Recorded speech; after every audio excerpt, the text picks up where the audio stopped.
Mr. Mark Pellegrino. Is it okay if I put my arm like this, or? Yeah, either way. Mark is on Lost and Supernatural. He's pretty awesome, and he's here teaching us how to cross our legs today. Yes, yes. This is one way, and of course there's this way. Is that way? Let me try that option B. Option B. There's probably a C version, but I don't think I can do that. I'm not built like a 12-year-old contortionist, so I can't. You can try it, though. Tell me a little bit about Satan. Satan's a nice guy. Satan's actually a good guy. I like him a lot.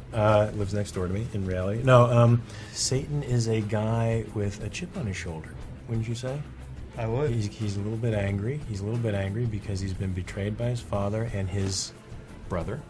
You make it very human. Like, you want to trust the devil from watching Supernatural. Yeah, that's good. I think that's in the writing, too. It's not just me. It's just they've written a script where the devil happens to be the most honest guy in the room, and the most down-to-earth guy in the room, and the guy you kind of want to have a burger with, And I think that, you've become like sort of this pop culture myth maker now between Supernatural and Lost, and on Lost you're playing this messianic Jesus figure. Yes, it seems that way, doesn't it? I hope they don't throw me for a loop, though, and go in another direction. Well, that could happen, right? Yeah, I don't know. Lost does stuff like that, don't they? I don't know, but, it's entirely possible. What else do you have going on right now? You're doing some writing, some teaching, I've heard? Yeah. I teach acting. I've been teaching for a number of years at a place called Playhouse West, North Hollywood. We teach the Meisner technique, the Meisner approach to acting. I don't know if you're familiar with the Meisner approach to acting. I'm not. He's an old guy who's no longer alive, but he had an approach to acting, and that's the approach that we teach. And is there a lot of leg crossing? There is leg crossing, yeah. But what there is paying attention to your surroundings and listening. And so I'm testing you constantly as a Meisner teacher right now, making sure you're in the moment with me, because that's the thrust of the technique there, is that you have to be in the moment. On the set of Lost, you guys get to crank any music? Or is it kind of just tense and lost? This is really uptight.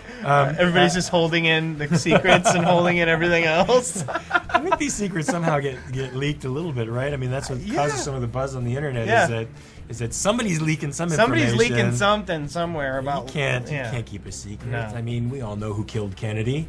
Yeah. We know what's going on with Jacob somewhere down the line. Somebody's got the information. It was J.J. Abrams that whacked Kennedy, just so everybody out there knows. I didn't want to...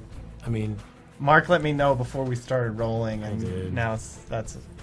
No, and the last time I was there, there's a scene between me and one of the characters, who I won't say because the episode hasn't aired yet, but we do have a scene on the beach. This is sounding romantic, isn't it? But it's not.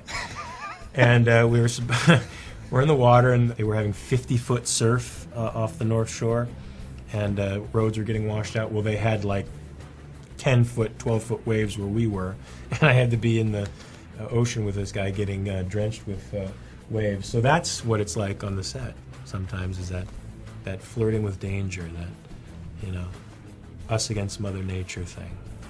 And we should have music for that. Right, you should have Injustice for All playing in the background. Something like that, yeah. Because it's... A little Appetite for Destruction, something. Something.